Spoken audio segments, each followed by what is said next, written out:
Dalam Bapa dan Putra dan Roh Kudus. Amin. Allah Bapa di surga, kami orang Katolik bersyukur mempunyai fondamen yang kuat. Kristus mendirikan gereja Katolik ini dengan meminta kepada Petrus, dengan mengutus dan memberikan otoritas kepada Petrus sebagai paus kita yang pertama. Bantu kami ya Bapa supaya kami tetap bersandar, beralaskan, berakarkan kepada salib Yesus, tapi juga salib Petrus dan salib Paulus dan salib begitu banyak orang. Bantu kami untuk berani memanggul salib kami sendiri. Terpujilah namamu kini dan sepanjang segala masa. Amin. Para saudaraku terkasih dalam Kristus, hari ini kita merayakan peringatan Hari Raya Santo Petrus dan Paulus. Dua suku guru gereja yang menjadi dasar fondamen akar. Sehingga Kristus mendirikan gereja lewat pernyataan kepada Petrus, otoritas. Di atas batu karang ini akan kudirikan gerejaku. Petrus menjadi tahta, chair, kursi. Menjadi pemegang kunci kerajaan surga. Batu karang, tidak ada satu kuasa manapun yang dapat mengalahkan gereja. Sehebat apapun ya, zaman, gereja tetap tumbuh berkembang subur. Ya, dan itulah kita bangga sebagai orang Katolik. Kalau orang mengatakan gereja Katolik bukan didirikan oleh Kristus, sungguh justru didirikan oleh Kristus. Petrus adalah pemimpin para rasul dan Petrus diberi kuasa oleh Yesus. Ya, maka banggalah sebagai orang Katolik, yakinlah sebagai orang Katolik, bersaksilah dan bangunlah sebagai orang Katolik. Jangan pernah takut, gelisah, cemas dengan, maaf kalau mungkin disebutkan gereja-gereja lain yang menganggap seolah-olah hanya mereka yang punya Kristus. Tidak. Ya, gereja kita adalah gereja yang kuat dan tangguh. Ya. Itu yang Petrus. Paulus juga demikian. Paulus mewartakan Kristus kepada orang-orang non-Yahudi. Kemana-mana. Dalam penderitaan, dalam salib, penjara, dipukul, hampir mati. Ya, karam. Tapi dia mewartakan Kristus yang satu dan sama. Karena itulah ketika mereka berdua mati di kota Roma. Ya, Paulus setelah dipenjara cukup lama dipenggal kepalanya. Dan kepalanya terhempas 3 kali. Dan di situ mengalirlah air sumber kehidupan. Petrus lebih ngeri lagi ketika dia ada penganiayaan di Roma. Dia ingin pergi dari Roma. Lari dari Roma. Dan di perjalanan ketemu dengan Yesus. Dan Yesus mau masuk ke Yerusalem. Dan Petrus bertanya kepada Yesus. Mau kemana engkau Tuhan? Quo vadis Domine. Mau kemana engkau Tuhan? Aku mau pergi ke Roma. Akhirnya Petrus tidak jadi pergi ke Roma. Tidak keluar dari Roma. Tapi kembali ke Roma. Karena Yesus quo vadis Domine. Dan disitulah kerajaan Romawi yang besar pada zaman itu lalu diruntuhkan dengan adanya kerajaan Kristus, kerajaan gereja Katolik. Ratusan tahun kemudian, kerajaan Roma yang gegap gempita, yang hebat, dikalahkan oleh Kristus disalib, oleh para pengikutnya yang tersalib, para martirnya. Jadi saudaraku terkasih dalam Kristus, mari kita bersyukur dan bergembira di dalam gereja Katolik. Di tengah segala kelemahan-kelemahan, kerapuhan gereja Katolik, tetap yakin dalam gereja Katolik.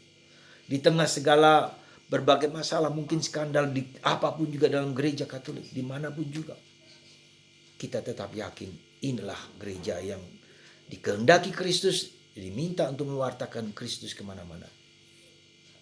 Itu yang pertama. Yang kedua, ketika kita mengalami penderitaan apapun juga dalam keluarga, dalam situasi, dalam sakit, dalam kanker dan apa saja yang impossible bagi kita, tetaplah bertahan. Karena penderitaan kita itu akan melahirkan suatu rahmat yang berlimpah untuk keluarga, untuk masyarakat, untuk gereja, untuk siapa saja. Ketika di dalam keluarga kita menderita sakit, itu demi pemulihan, motivasi yang murni bagi gereja, bagi anak, bagi siapapun bertahan dalam situasi yang tidak mudah itu akan memancarkan rahmat bagi keluarga, bagi kita semua, asal kita tetap tersenyum. Give smile to everybody, meski kita menderita sekalipun. Sekali lagi para saudara, mari kita bersyukur atas rahmat kedua orang kudus ini, kedua santo di awal gereja ini, yang menjadi fondasi gereja. Dan Anda tahu, di altar gereja Vatikan ada makam Santo Petrus sampai sekarang. Terima kasih Tuhan. Kami ingin mewartakan Kristus. Di tempat saya berada sekarang ini, di postulat Karmel di Sidikalang, sedang ada pembinaan 33 anak muda OMK dari paroki-paroki Karmel.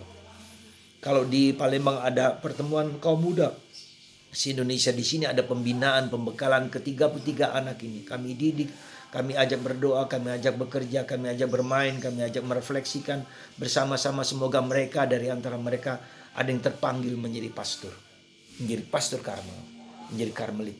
Tapi juga lebih daripada itu, ketika mereka tidak meneruskan menjadi imam pun, kami akan berusaha mendidik mereka menjadi seorang Katolik yang militan. Ya, inilah pembekalan yang menurut saya perlu dilakukan secara terus-menerus, jadi kontinuitasnya. Karena pembinaan yang sangat mengakar adalah pembinaan yang mental mereka semakin kokoh, semakin kuat di tengah arus zaman yang tidak mudah. Dan ini tugas tanggung jawab kita bersama. Kita tidak pernah boleh lagi melalaikan pembinaan kaum muda. Sekali lagi saya mengatakan, tidak pernah boleh melalaikan pembinaan kaum muda. Maka kita mari di berbagai macam posisi dan kedudukan, terutama orang tua, didiklah anak Anda untuk sungguh-sungguh bermental baja, tangguh, cerdas, kuat. Ya, saya mulai dengan 8 postulat yang baru, dan inilah manusia COVID yang tidak mudah kita didik, tidak mudah, sangat tidak mudah. Manusia COVID, pemuda COVID yang kemarin itu sangat harus dengan penuh kesabaran, penuh tantangan, penuh cobaan, ya, supaya mereka menjadi tangguh dan kuat. Ya, maka itu dukunglah kami dengan doa-doa Anda.